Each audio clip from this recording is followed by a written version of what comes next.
ఇప్పుడు నేను వీడికి మరో పెళ్లి చేసినా ప్రపంచంలో ఎవ్వరూ నన్ను పల్లెత్తి మాట కూడా అనరు.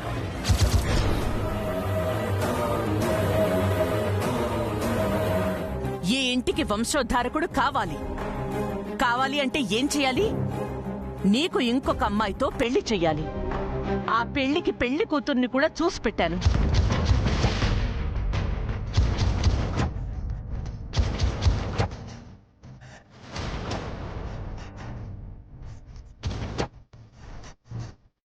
ఏంటి, పెళ్లి కూతుర్ని చూసావా? అవును, చూశాను.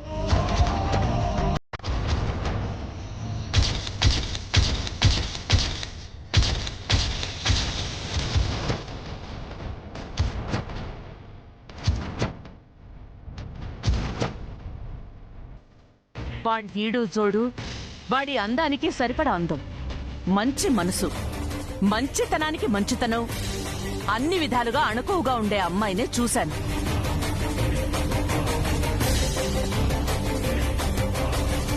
ఈ ఇంటికి వారసుణ్ణిచ్చే అమ్మాయిని చూశాను. కోడలిగా చేసుకోబోతున్నాను.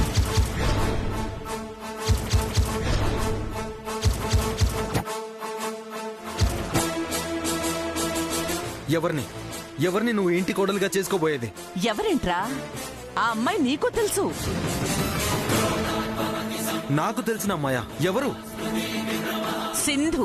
సింధు సింధు సింధు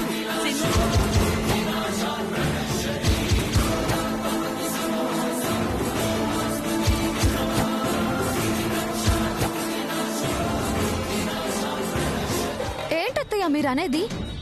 సింధుని ఆదిత్యకిచ్చి పెళ్లి చేయడం ఏంటి? మరెవరినిచ్చి చెయ్యాలే? నీలాగా పిల్లా జల్లా లేని దానికిచ్చి చెయ్యాలా? నీలాగా పిల్లా జల్లా లేని దానికిచ్చి చెయ్యాలా? నీలాగా పిల్లా జల్లా లేని దానికిచ్చి చెయ్యాలా? నీలాగా పిల్లా జల్లా లేని దానికిచ్చి చెయ్యాలా?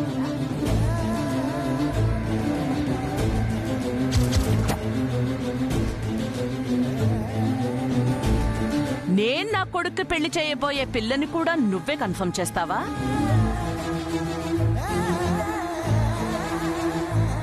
నువ్వు చెప్పిన దానికి ఇచ్చే పెళ్లి చేయాలా?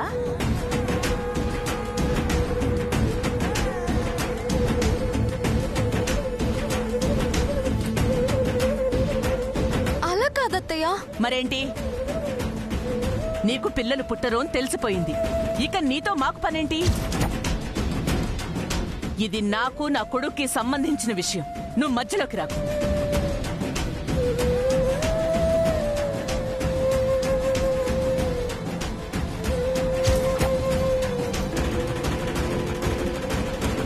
ఆదిత్య నా భర్త. ఏయ్, మళ్ళీ ఆ మాట మాట్లాడావంటే పీక నొక్కుతాను. వాడు నీకు భర్త అయినా భార్యగా నువ్వు వాడికి పిల్లల్ని కనివ్వలేవు. కాబట్టి నువ్వు ఈ విషయంలో తలదూర్చుకో.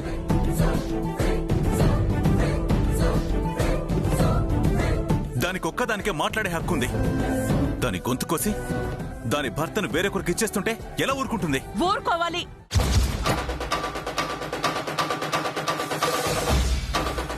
ఊరుకోపోతే ఇంట్లో నుంచి పమ్మనండి, లేకపోతే నేనే తరివేస్తాను.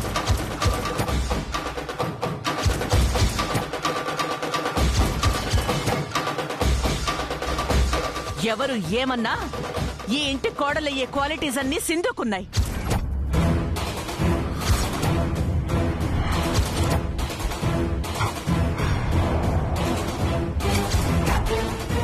తనే ఆదిత్యకి భార్య అవ్వడానికే పర్ఫెక్ట్. తనే ఆదిత్యకి భార్య అవ్వడానికే పర్ఫెక్ట్. తనే ఆదిత్యకి భార్య అవ్వడానికే పర్ఫెక్ట్. అలాంటి ఆ అమ్మాయి ఇంటి కోడలుగా వస్తే బాగుంటుంది. సింధు ఎవరో కాదు, పరాయిది కాదు, కీర్తి కూతురు.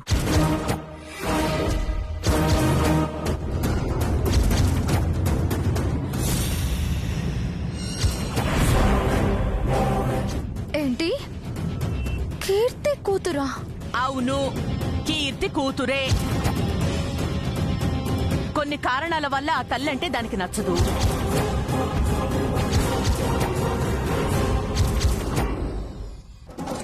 దానికి ఎంత మంచి మనసు లేకపోతే తల్లిని కాదని దూరంగా ఉంటుంది.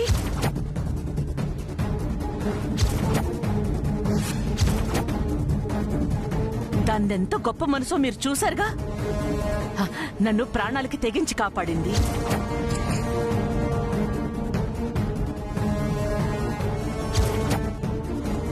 నేనంటే ఎంత అభిమానం చూపించిందో మీరు చూశారుగా.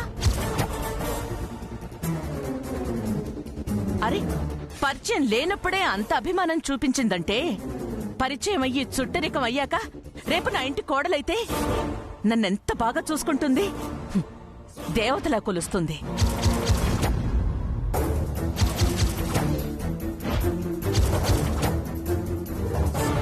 వీడికి పెళ్ళయిందని తెలియక వీడి మీద మనసు పడి నాకు సారీ కూడా చెప్పింది.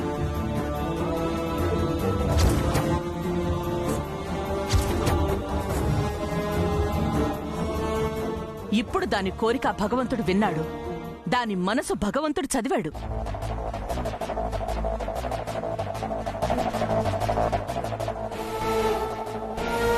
అందుకే దానికి అవకాశం ఇచ్చాడు. అందుకే అదే నా ఇంటి కోడలు.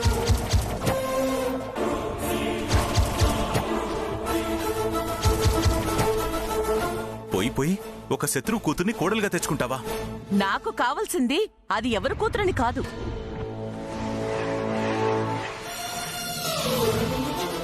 నిన్నటి వరకు తులసి ఎవరి కూతురు అని అడిగావెందుకు? అవును, అడిగాను. ఇది అనాథ కాబట్టి.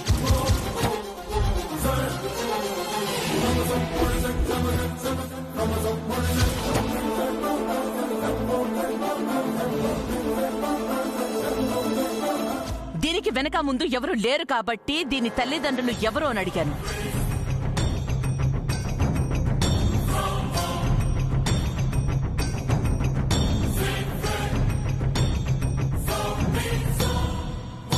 సింధు తల్లిదండ్రులు ఎవరో మనకు తెలుసు కదా.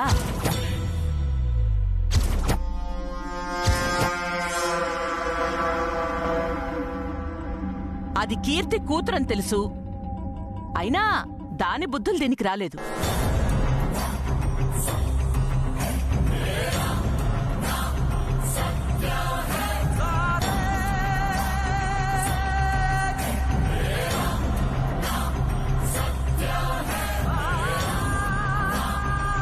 అయినా ఇప్పుడు కీర్తే మారిపోయింది కదా. తను కూడా మారిన తర్వాత సింధుని నా ఇంటి కోడలుగా చేసుకోవడానికి నాకేంటి ఇబ్బంది? కీర్తి సింధు తల్లి కూతుళ్ళ.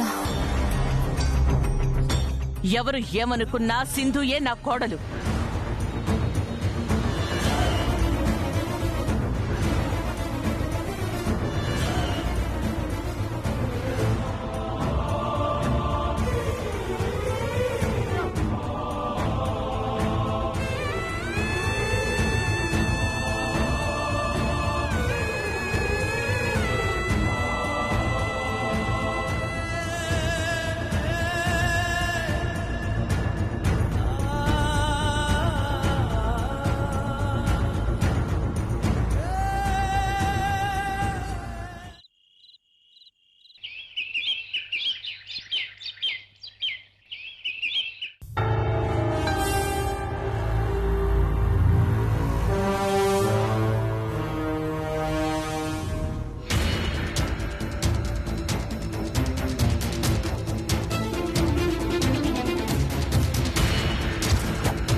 ఉలిక్కి పడ్డారా?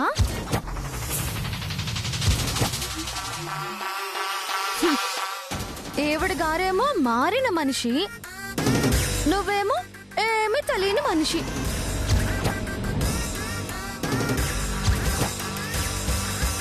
మంచి మనసున్నదానివి, మల్లె పువ్వు లాంటి గుణం ఉన్నదానివి. కన్నంలోకి ఎలుకలు పోయి చక్కగా ఉన్న వస్తువుల్ని కొరికేస్తుంటే తెలుసుకోలేననుకున్నారా?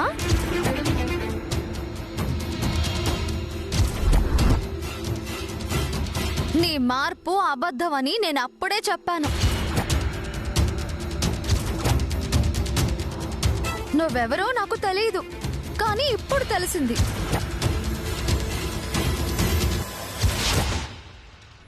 గింజ ఒకటి పెడితే మొక్క ఒకటి మొలుస్తుందా?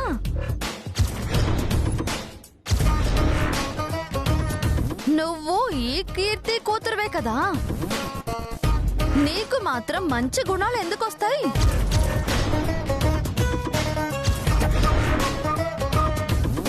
వెనకటి కనేవారు అక్కడెక్కడో పుట్టేవాళ్ళు రాక్షసులే అని. అలా ఉంది మీ పరిస్థితి.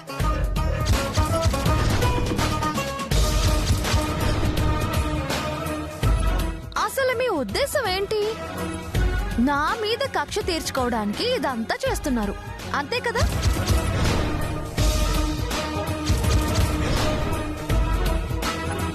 నన్ను మా అత్తయ్యని సాధించడం కోసమే కదా ఈ నాటకాలన్నీ.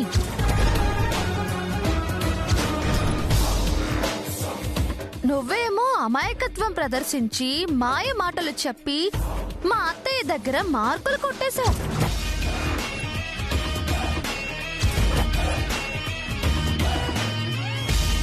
నీకు మా అత్తయ్య వయసురాలికి స్నేహం ఏంటా అని నాకు ఆ రోజే అనుమానం వచ్చింది. కానీ ఏవో ఫ్లాష్ కార్డ్స్ చెప్పింది కదా, కొంచెం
శభాష్ అన్న మా అత్తయ్య నోటితోనే చి అవతలకి పొండి అనేలా చేస్తాను.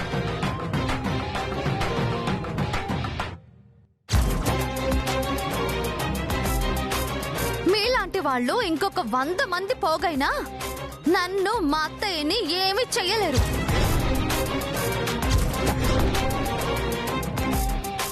మమ్మల్ని అందుకోవడం అసాధ్యం.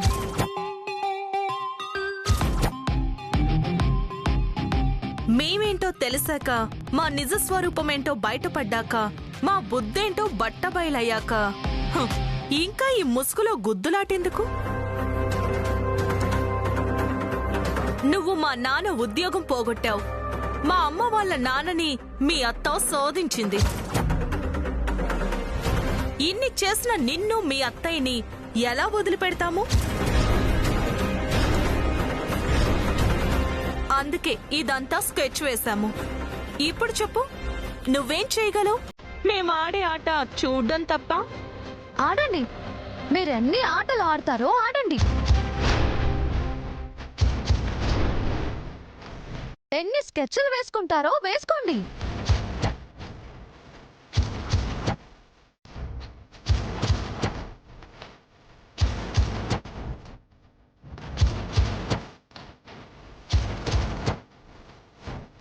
కానీ ఒక్క విషయం గుర్తుపెట్టుకోండి, మీరు ఎన్ని ప్లాన్లు వేసినా, ఎన్ని ప్రయత్నాలు చేసినా నన్ను, నా ఆదిత్యాన్ని విడదీయలేరు.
కోరుకున్న వెంకటలక్ష్మికే కుదరలేదు, ఇంకా నీ వల్లేమవుతుంది?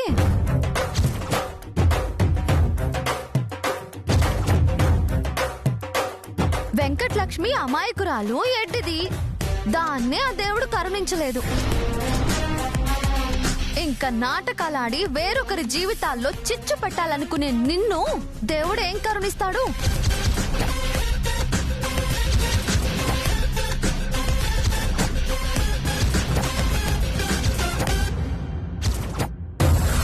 ఇంపాసిబుల్. సినిమాల్లో చెడుకు సెన్సార్ లాగా ఇక్కడ నేనున్నాను. ఎక్స్ట్రా చేస్తే మీ తోకలు కట్ చేస్తాను. మీరు తలకిందులుగా తపస్సు చేసినా, ఎన్ని పిల్లి మొగ్గలు వేసినా ఆదిత్య చెయ్యి పట్టుకోవడం కుదరదు.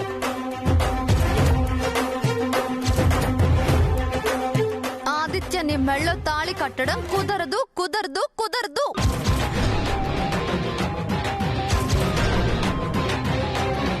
It's my open challenge.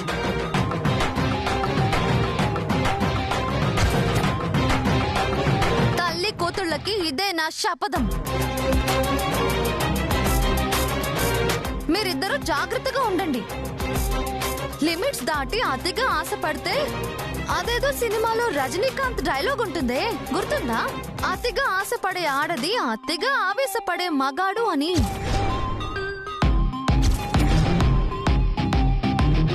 ఇప్పుడు నేను చెప్తున్నాను, అతిగా ఆశపడే ఆడది అభివృద్ధిలోకి రాదు. మీరు ఆశించేది దక్కదు. Be careful.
ఇప్పుడు ఇదంతా అవసరమా దుర్గా? ప్రతిదానికి ఓ పద్ధతి ఉంటుంది. పద్ధతి తప్పి రేపు ప్రతి వాళ్ళకి ప్రశ్నించే అవకాశం నేను ఇవ్వదలుచుకోలేదు. నువ్వు చేస్తున్న పనే పద్ధతిగా లేదు.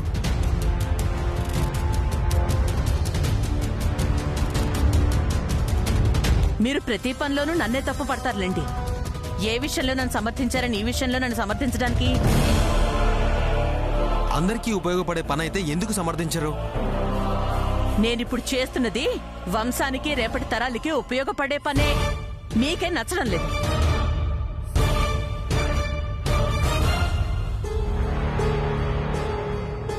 పిల్లల జీవితాలకు అన్యాయం చేస్తూ నువ్వు మాట్లాడుకు ప్రియా.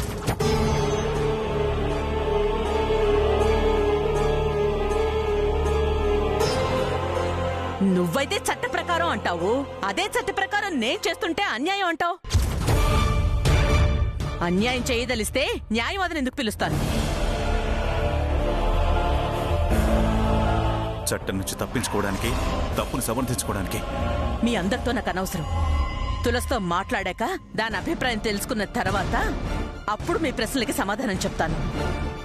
చిన్నపిల్ల, దాని అభిప్రాయం ఏంటోదనా? అనుభవం ఉన్నవాళ్ళం మనం. మంచి చెడు ఆలోచించాల్సింది మనం.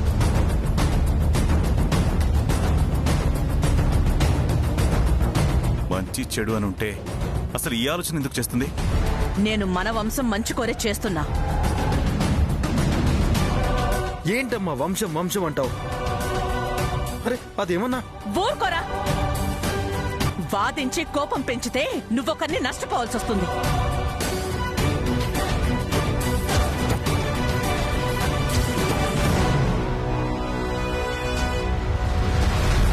రా తులసి, నీకోసం ఎదురు చూస్తున్నా.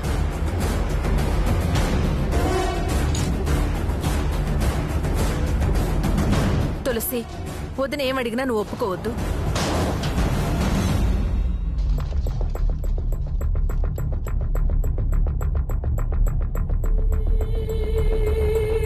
నువ్వు కాసేపు ఆగుతావా ప్రియా?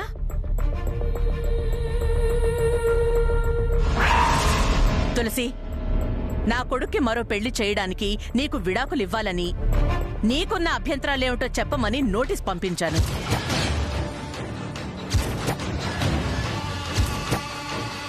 దానికి నీ సమాధానం కావాలి.